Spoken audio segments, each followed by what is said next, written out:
গতকাল আমার একজন পেশেন্ট, সে আবার আমার গুরু ভাই, আমার চেম্বারে আমাকে দেখাতে আসলো। সে বলছে, স্যার, আমি যখন সোনোগ্রাফি করাতে যাই শহরের একটি স্বনামধন্য ল্যাবরেটরিতে, ওইখানে যে ডাক্তারবাবু আমাকে সোনোগ্রাফি করছিলেন তিনি আমাকে জিজ্ঞেস করলেন, তোমাকে কে পাঠিয়েছে সোনোগ্রাফি করার জন্য?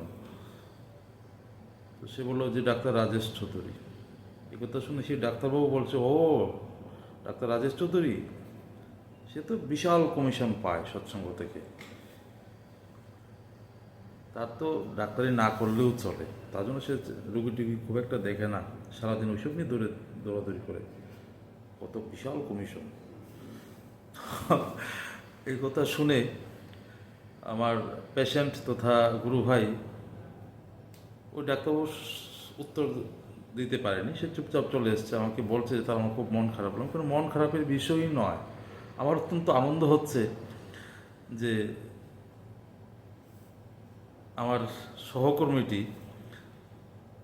আমার সম্পর্কে অন্তত এই ধারণাটুকু বুঝতে পেরেছে যে আমি ঠাকুরকে শুধু শুধু ধরিনি, আমি সৎসঙ্গে শুধু শুধুই বিনা স্বার্থে বিনা লাভে যুক্ত নই, বা এত যে দৌড়াদৌড়ি করি ঠাকুরের কাজ, সেটাতে আমার একটা স্বার্থ যে আছে সে সেটা বুঝতে পেরেছে।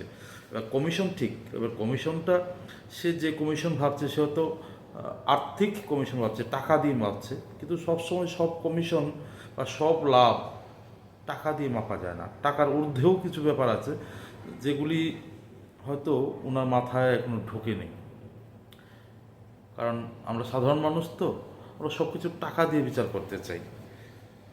প্রথমে যেটা বলতে চাই, একদম সত্য কথা, আমি শ্রী শ্রী ঠাকুরকে ধরেছি, সৎসঙ্গে যুক্ত আছি, ঠাকুরের কাজ কিছু করার চেষ্টা করছি, তার পেছনে আমার একটা বিশাল স্বার্থ আছে, সেই স্বার্থটাই আমার কমিশন।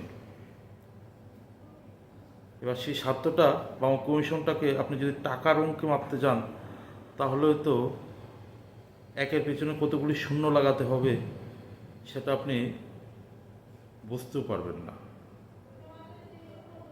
আমার যে সহকর্মী আমার সম্পর্কে ধারণা পোষণ করেন, তিনি আমার সোশ্যাল মিডিয়াতে আছেন, ফেসবুকে আছেন, আমি জানি তিনি আমার প্রত্যেকটা পোস্ট প্রত্যেকটা ভিডিও দেখেন।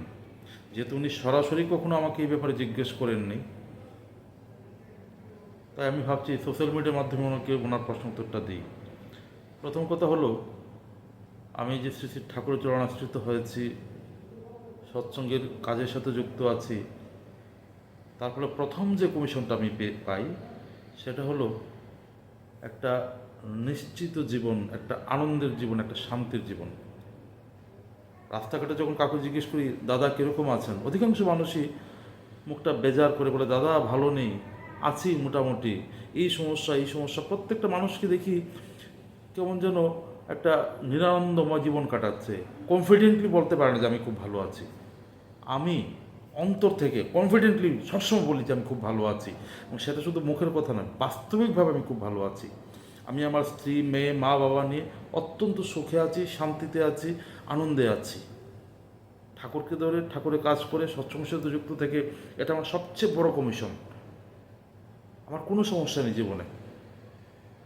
ঠাকুর আমাকে এত ভালো রেখেছেন যে এই ভালো থাকাটা যদি টাকার অঙ্কে পরিমাপ করতে হয়, তাহলে একের পেছনে কতগুলি যে শূন্য লাগাতে হবে সেই ধারণা আমার নেই। আমি কনফিডেন্টলি বলছি আমি খুব ভালো আছি, আনন্দে আছি, প্রতি মুহূর্তে আনন্দে কাটাই, আমি প্রতিটা ক্ষণ আনন্দে কাটাই। এটা আমার প্রথম কমিশন। দ্বিতীয় কমিশন হলো, আমি আমার অভিভাবক হিসাবে, আমার পরিচালক হিসাবে পৃথিবীর সবচেয়ে সুন্দরতম মানুষটাকে পেয়েছি, বিশ্বের সবচেয়ে প্রজ্ঞাবান, সবচেয়ে বিচক্ষণ, সবচেয়ে জ্ঞানী এবং দূরদৃষ্টি সম্পন্ন যে মানুষটি, শ্রী শ্রী আচার্যদেব, তাকে আমার অভিভাবক হিসাবে পেয়েছি। আমার জীবনে যখনই কোনো সংকট আসে, যখন আমি কোনো বিষয়ে সিদ্ধান্তহীনতায় ভুগি, আমি বুঝতে পারি না কোনটা ভালো কোনটা মন্দ, আমার সংসারে হোক, আমার পেশার জন্য হোক, আমার ব্যক্তিগত জীবন হোক, আমি তার কাছে ছুটে যেতে পারি, তার সাথে কথা বলতে পারি। তিনি আমার প্রত্যেকটা কথা শুনেন, আমাকে গাইড করেন, এবং আমার জীবনটা অনেক সহজ করে দিয়েছেন তিনি। আমার জীবনের অনেক গুরুত্বপূর্ণ সিদ্ধান্ত তার কাছে গিয়ে যখন নিয়েছি আমার জীবনটা অনেক সহজ হয়ে গেছে। এমন এমন কিছু ব্যাপার যেগুলি হয়তো ভবিষ্যতে আমার জীবনে একটা বিরাট দুর্বিষহ যন্ত্রণা বয়ে আনত, তিনি দয়া করে সেটাকে পাশ কাটিয়ে চলার রাস্তা দেখিয়েছেন। আর তিনি মাথার উপর আছেন বলে আমি সবসময় একটা নিশ্চিন্ত অনুভব করি। আমার কোনো ভয় নেই, দুশ্চিন্তা নেই, ভবিষ্যৎ নিয়ে আমি কখনো ভাবি না। কারণ আমার মাথার উপর আচার্যদেব আছেন, ঠাকুর আছেন, তৃতীয় অবিন্দাদা আছেন। এটা আমার সবচেয়ে বড় কমিশন। এই কমিশনটা টাকার অঙ্ক দিয়ে মাপা যাবে না। আজকে অধিকাংশ মানুষ একা, যাকে দেখি সে তার নিজের ছোট্ট পরিবার, ছোট্ট ফ্ল্যাট, ডোবারম্যান কুকুর এসব নিয়ে ব্যস্ত আছে, নিজের সংসার, নিজের চাকরি, মুষ্টিমে কয়েকজন বন্ধুবান্ধব। বিপদে পড়লে, আপদে পড়লে ডাক দিলে হয়তো 4-5 জন আসবে। আজকে আমি শ্রী শ্রী ঠাকুর চরণ আশ্রিত হয়ে হাজার হাজার গুরু ভাই পেয়েছি, হাজার হাজার। শুধু আমার এলাকাতে নয়, আমার রাজ্যে, বহির্রাজ্যে, সারা দেশে, সারা বিশ্বে এত তো মানুষ আমার আপনজন যে আমি যে কোনো জায়গায় যাই। বহিরাজ্যে আমি বহু জায়গায় গিয়েছি, আমি বেনারসে গিয়েছি, ওয়েস্ট বেঙ্গল গিয়েছি, যেখানেই যাই সেখানে গিয়ে আমার সেই আত্মীয়দের পাই, আমার গুরু ভাই। আমি বেনারসে গিয়েছি, সেখানে যাওয়া মাত্র আমার গুরু ভাইরা আমাকে এমনভাবে কাছে টেনে নিলেন যে আমার ঘর ভাড়া থেকে শুরু করে, আমার ঘরের সমস্ত কিছু কেনাকাটা থেকে শুরু করে সব কিছু ওনার নিজের করে দিয়ে, আমার কিচ্ছু করতে হয়নি। আমি 1 বছর কাটিয়েছি, আমার মনে হয়নি যে আমি কখনো বাড়ি থেকে দূরে আছি। আমার পরম আত্মীয়ের মতো সমস্ত গুরু ভাইয়ের মায়েরা আমাকে আগলে রেখেছে। আমি যেখানে আছি আমার বাড়িতে, আমার আশেপাশে এত তো গুরু ভাই, যারা আমাকে ভালোবাসে, আমি তাদেরকে ভালোবাসি শুধু ঠাকুরকে কেন্দ্র করে। কারোর সাথে কারো কোনো স্বার্থের সম্পর্ক নেই, টাকার সম্পর্ক নেই, পাওয়ার কোনো আশা নেই। শুধু আমি ঠাকুরকে ভালোবাসি, তারও ঠাকুরকে ভালোবাসে। এই ভালোবাসাকে কেন্দ্র করে আমার আশেপাশে অনেকগুলি ভালোবাসার মানুষ তৈরি হয়েছে। আমার জীবনে যে কোনো সংকটে, যে কোনো সমস্যায় আমি সামান্য একটু ডাক দিলেই সেই গুরু ভাই মায়েদের পাই। কিছুদিন আমার অ্যাক্সিডেন্ট হয়েছিল, আমি শুধু 1-2টা ফোন করলাম, সাথে সাথে 10-12 জন গুরু ভাই আসে পড়লো। আমার সমস্ত আমাকে থানাতে যেতে হয়নি, ওরা হাসপাতালে গিয়েছে, সমস্ত থানা ঝামেলা মিটিয়েছে, যা যা করে আমার কোনো হেডেক নিতে হয়নি। মানে মানে আমার যে কোনো সমস্যায় গুরুবারে ঝাঁপিয়ে পড়ে।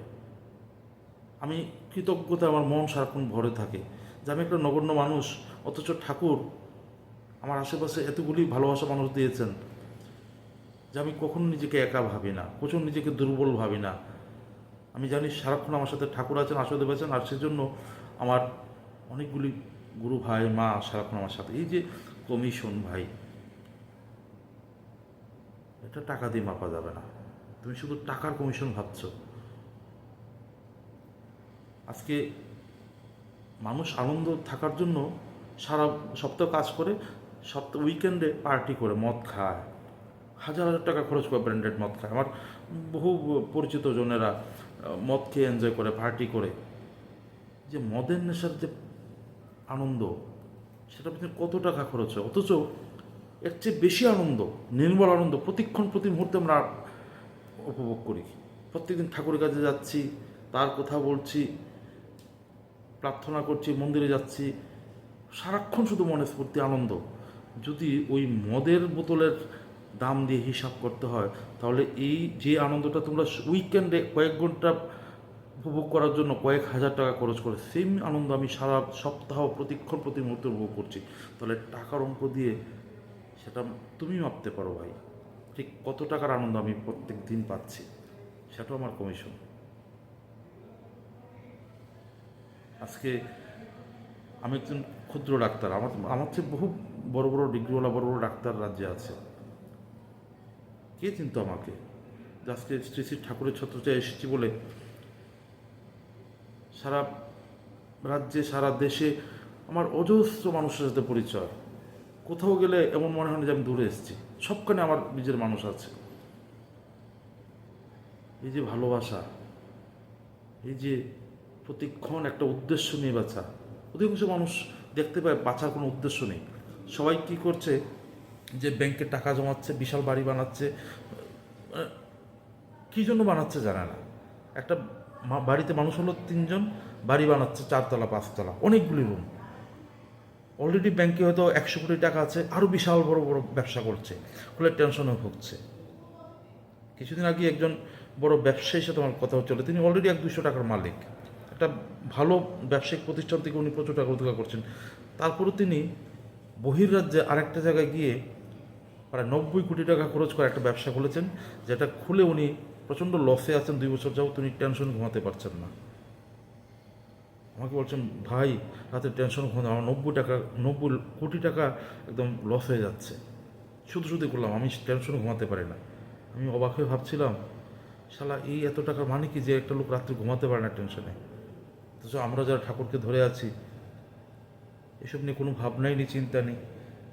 যখন যা প্রয়োজন আমার জীবনটা রক্ষার জন্য, জীবন চালানোর জন্য, ঠাকুর ঠিক জুগিয়ে দিচ্ছেন। আমি যা রোজগার করছি হয়তো অঢেল নয়, অন্যান্য অনেকের মতো আমি আমার বিপুল সম্পদ নেই, কিন্তু আমি আমার এই জীবনে যখনই যা প্রয়োজন হয়েছে ঠিক ঠাকুর জুগিয়ে দিয়েছে। তিনি কখনো আমাকে অভাবে রাখেননি, সেটাই আমার কমিশন। তো সমস্যা হলো, যারা শুধু টাকা চেনে তারা সব কিছু টাকা দিয়ে হিসাব করতে চায়, সব কিছু টাকা দিয়ে ভাবছে সৎসঙ্গে যুক্ত আছি, কমিশন মানে সে ভাবছে যে লক্ষ লক্ষ টাকা। না ভাই, লক্ষ লক্ষ না, কোটি কোটি টাকা যদি হিসাব করো তুমি, আমার এই যে কমিশনগুলি বললাম সেগুলি কোটি কোটি টাকা দিয়ে খুঁজে পাবে না। তারপরে সবশেষ কথা হলো, ভাই তুমি যেহেতু বুঝতেই পারছো যে সৎসঙ্গে যুক্ত হয়ে সৎসঙ্গে কাজ করলে এত বিশাল কমিশন পাওয়া যায়, এটা তো তুমি নিশ্চিন্ত বুঝে গেছো। তুমি কেন যুক্ত হচ্ছ না ভাই? শুধু শুধু কেন খেটে মরছো ভূতের মতো? তুমি আমার মতো যুক্ত হও, আমার মতো কমিশন তুমিও লাভ করো, তুমি পাবে নিশ্চিত। আমি যদি পেয়ে থাকি কমিশন, তুমিও পাবে। কেন তুমি দূরে থাকবে? তাই তুমি যেই হও ভাই, আমি তো জানি তুমি কে, যেহেতু তুমি আমার কাছে সরাসরি জিজ্ঞেস করোনি, আমি তোমার নাম নিয়ে বলছি না। তোমার কাছে আমার একটা অনুরোধ, তুমি যুক্ত হও, একবার যুক্ত হয়ে দেখো যে আমি যে কমিশন পাচ্ছি তার চেয়ে তুমি বেশি পাবে, অঢেল হয়ে যাবে। তুমি মানুষকে গিয়ে দাঁড়ে দাঁড়ে বলবে যে ভাই তুমি সৎসঙ্গে যুক্ত হও। এই আনন্দ, এই কমিশন আর কোথাও পাওয়া যায় না ভাই। ভালো থেকো। আমি জানি তুমি কে,